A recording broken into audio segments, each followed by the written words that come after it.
This is A Geek Leader.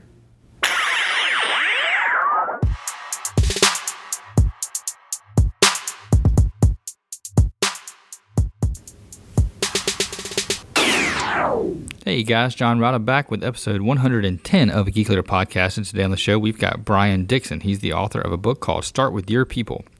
And it's all about making daily decisions that are specific to your team, to growing your team, to becoming the leader of an excellent team, not just a good team, not just a great team, but an excellent team. And some of the things we talk about are what can you do? How can you identify, the different strengths of your team? How can you get your team focused on the right things? How can you focus as a leader on the things that each person on your team needs? Because everybody's different. Everybody needs things different. Everybody has different ways that they communicate. They have different things that they like, different ways they want to be rewarded, and so on and so forth. So how can you focus on what each person needs and give them what they need as their leader? So that's what we talk about, and it was a great talk with Brian. He's right up the road in Charlotte, North Carolina, near me. So we had just a wonderful talk. So check it out, and definitely check out his book, Start With Your People. And if you enjoyed this episode, head on over to Apple Podcasts, leave a rating and review, and I would greatly appreciate it. And if you're listening in Overcast, which a lot of our listeners are, go ahead and hit that little star button to give us a little bit of recognition. Greatly appreciate all that you're doing, and share this with your friend. And with all that being said, give it up for Brian Dixon. I love it. Well, John, first of all, thanks so much for having me, buddy. I really appreciate it. My journey's been really interesting. I started out wanting to be a rock star. So I was in a band for several years in high school and college.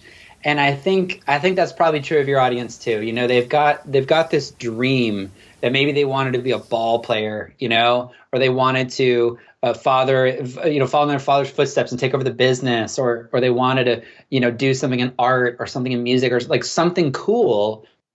And then it all falls apart, And so for me, I was a month away from graduating college. I told the band, listen, I literally bought a motorhome, and I'm like, we're going to travel the country. We're going to make a go of it. We're going to be rock stars. And they all quit. So there I am with like an old janky like motorhome and no band, And so it just set me on this path of like, what do I really want to do? Like, what do I love? Where do I feel like I can make the most impact? I wasn't even I was 22, 23 years old. I wasn't even thinking about income. I was just like, what is the purpose of me being around here?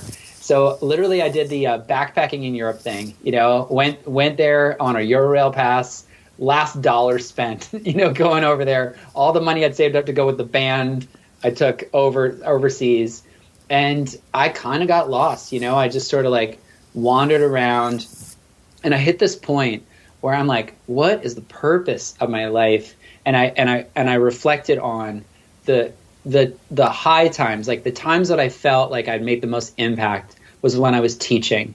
So I came back from that trip with a mission, which was to figure out how to be a teacher. Like I used to teach guitar lessons. I worked at a summer camp. I taught Sunday school. So I was like, maybe I should be a teacher. So I signed up for a master's program in teaching. And I dove in to become a teacher. And on the first day, we have this thing called a practicum where you go and like shadow. It wasn't the first day of school, but it was the first day of my practicum. And I went to this little elementary school in Columbia, South Carolina, not too far down the road from where we are. Mm-hmm. And the school actually closed the next year. Like it was falling apart. And there in that classroom, it was a third grade math classroom.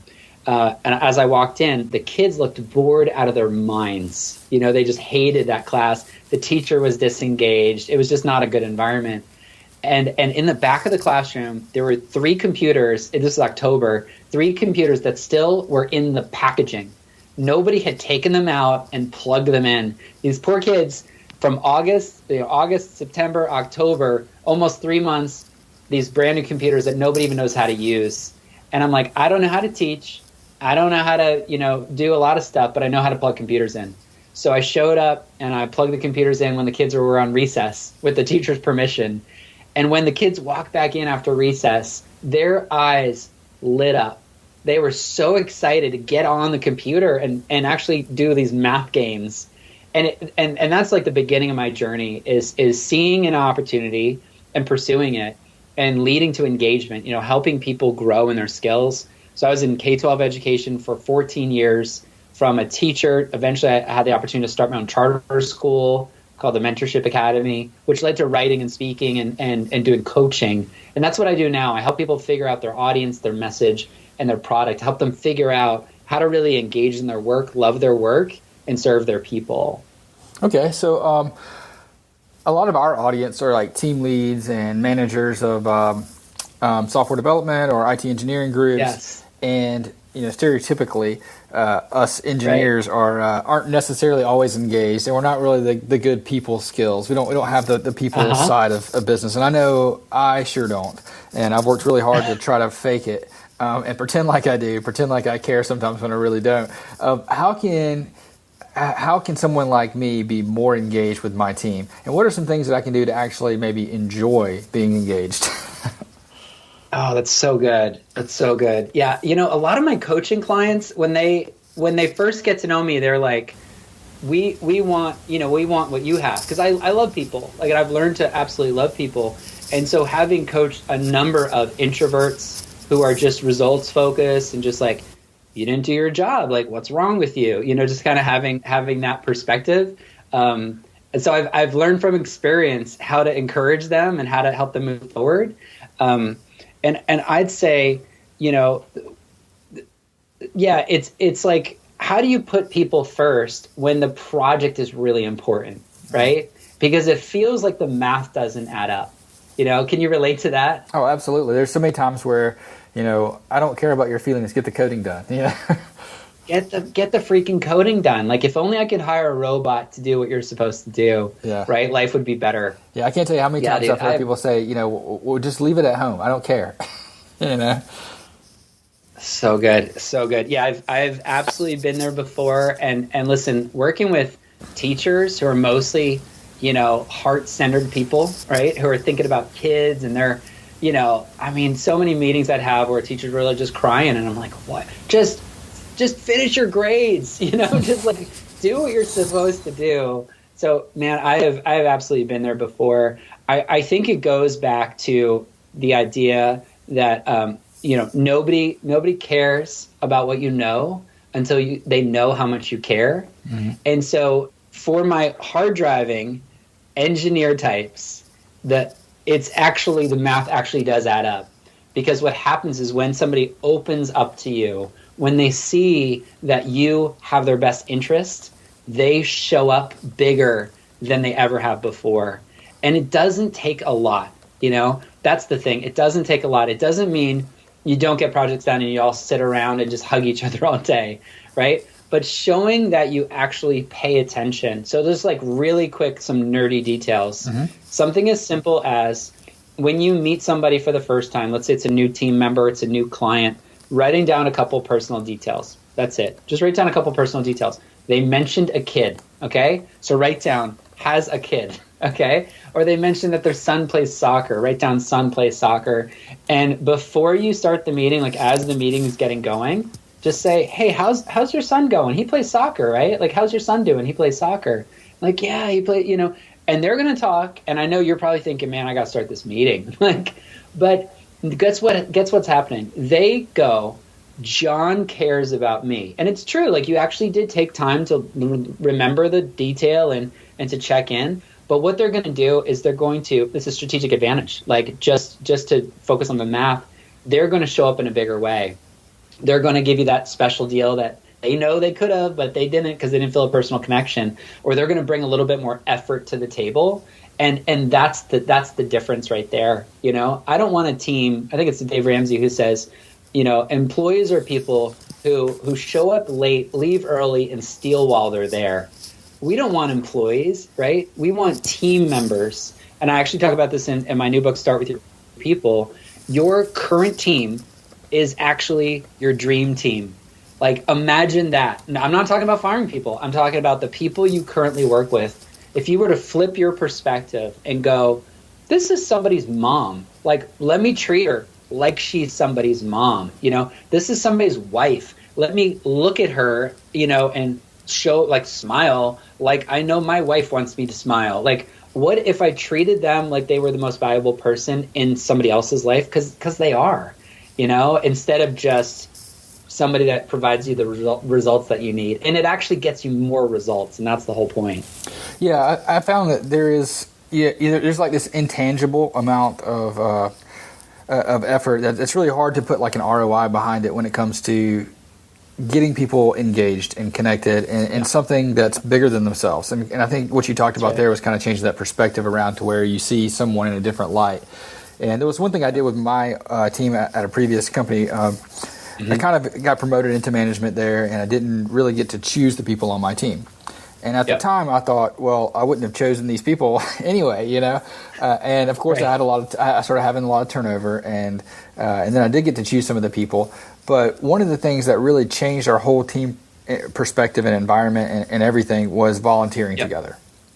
And we decided that we were going to do quarterly volunteer work. And I didn't have permission from my boss to do it. I didn't really care if I had permission or not. I just thought, we're going to try it out and just see how it goes. And it's going to be really hard for my boss to tell me to stop volunteering, So right. Yeah, stop helping people. Yeah, stop it. Get back to work, Yeah. So we started doing it quarterly, and it was just little things like we would all go together for lunch. We would leave like at 11, and we would go to the local soup kitchen at one of the churches nearby, and we would make grilled cheese and hot dogs for them, and cook out and do that until like 1 o'clock and then come back to work. So it's just an extra hour or something like that.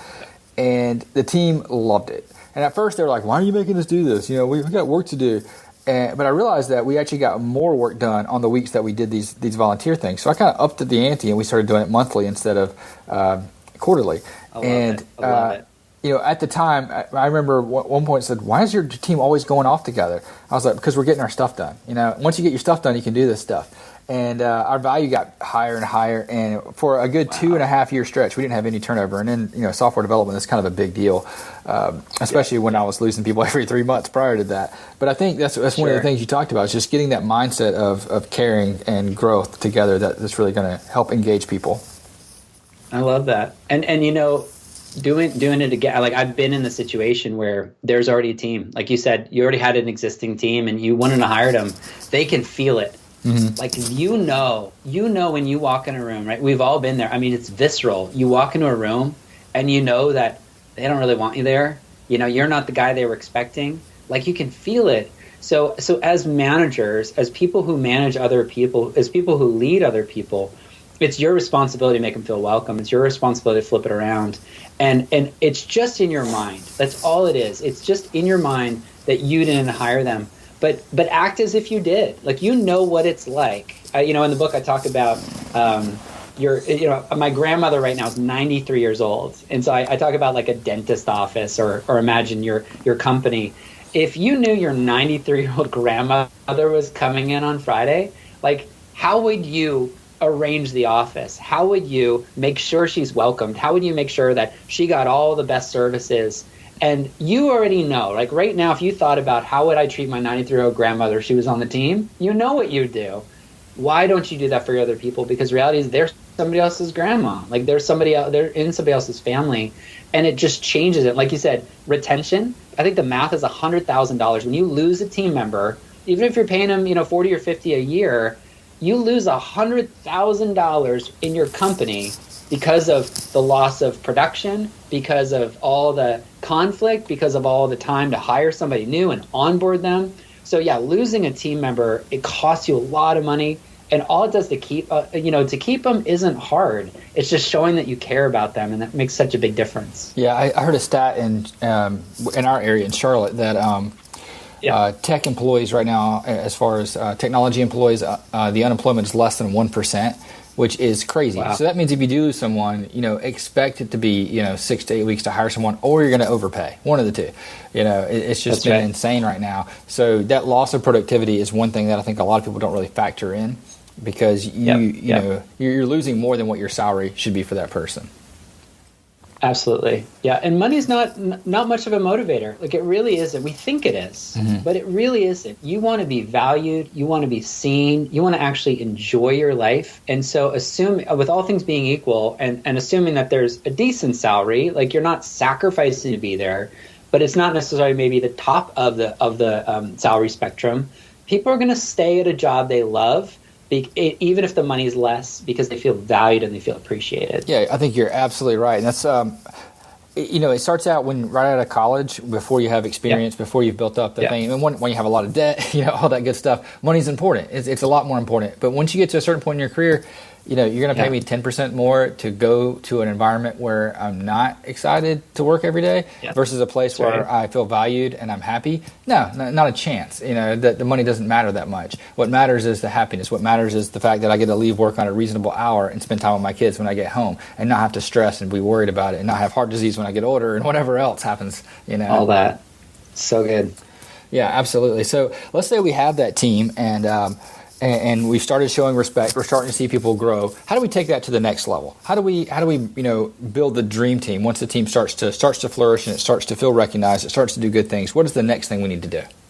Oh yeah. Oh man, I love this because that's who I want. That's who I want to work with. That's who I coach. Is that high performer that looks at what they have and they go, you know what? That might be my ceiling right now, but that's my floor tomorrow. Like I'm building on my ceiling. I'm going to go next level. So if you're ready to go next level with your team, here's the thing.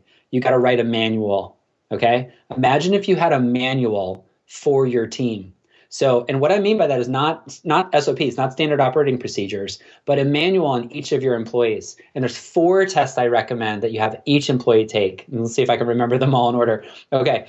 The Kolbe, Kolbe, Kolbe. Kolbe will show you how each of your team members approach work.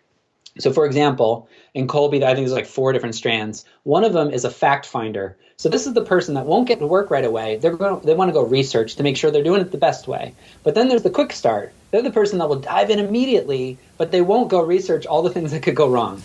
So knowing which one, and there's other ones too, knowing how your person works, how the person on your team works, changes the way you work. And if you know your whole team and you know their Kolbe, then you know who to put together and who to be part of the brainstorming team and who to be part of the quality control team. Like you'll know who to put where based on Kolbe. So that's number 1. All right. Number 2 is the Enneagram, and this is really getting popular right now. ENNEAGRAM, the Enneagram, and the Enneagram is the way they see the world. So some people see the world through an artist lens, like we want to be creative, even coders. We want to be creative. We want to have the most creative code, or we want to have the most beautiful code. I've talked to some coders that do that. They want clean code. They want it to make it look really nice.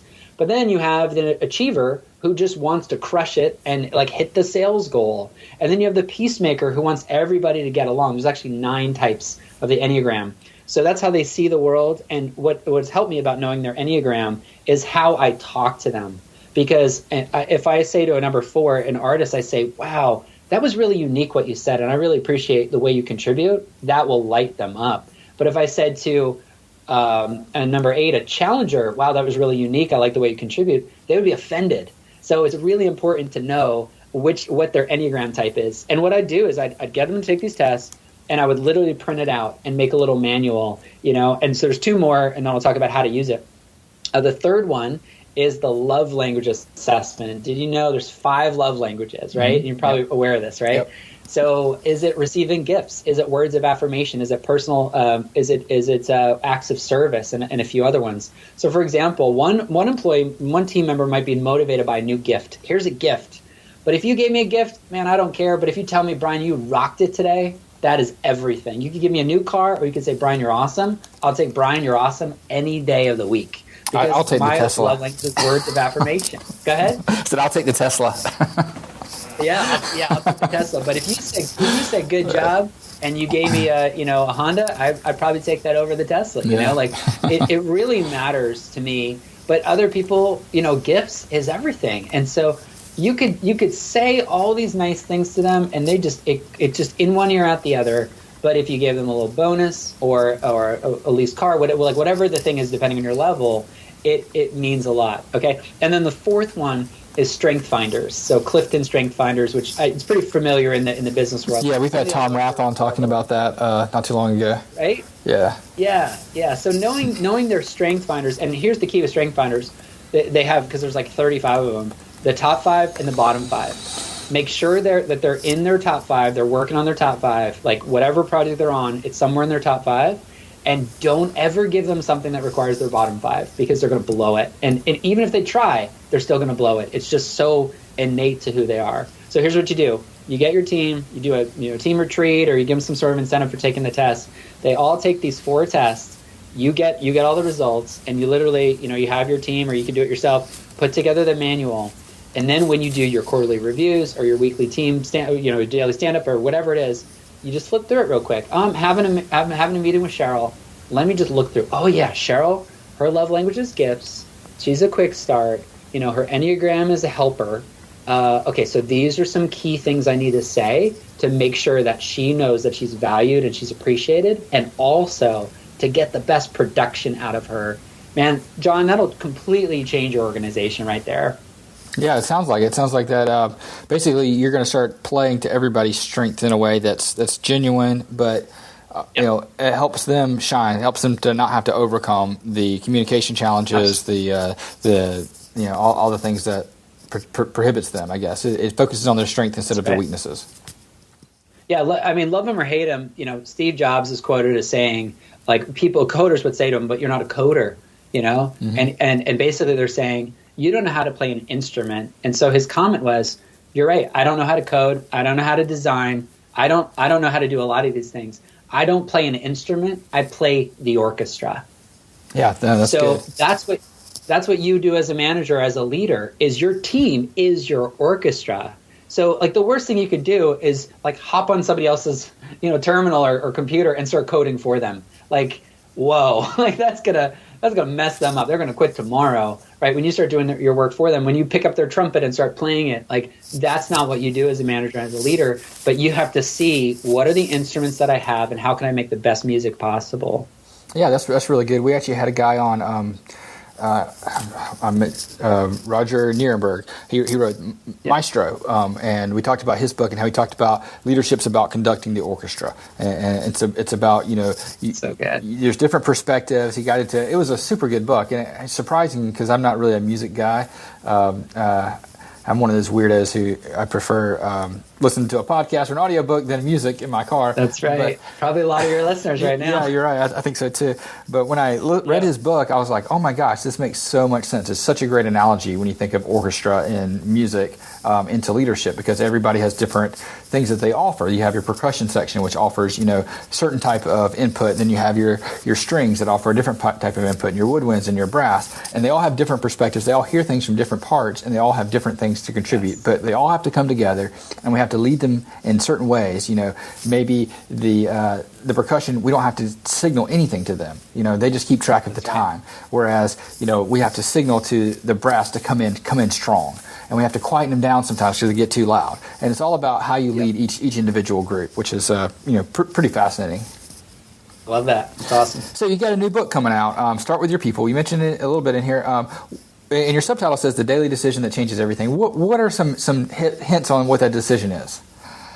Yeah, that's it, right? When we get out of bed in the morning, we can choose. We can choose, are we going to pursue practice, which probably a lot of you do. Like a lot of you listening right now, like you've got your routine. Like it's practice. It's the daily practice. This is my agenda. This is my routine. And if something breaks, get out of my way. Mm-hmm. Like, I got to get back on my schedule, Sorry, honey, I can't pick up the kids because I'm working, and that kind of thing. So that's you flipping it around, starting with people, right? Okay, and I'll talk about why in a second. Some of you focus on purpose, okay? Probably not a lot of your audience, probably more practice, but you can wake up going like, why am I here? And sort of like not really showing up for people and basically dropping the ball, because you're sort of off in your vision of what you want to do. And then the third one that you could start with is your profit.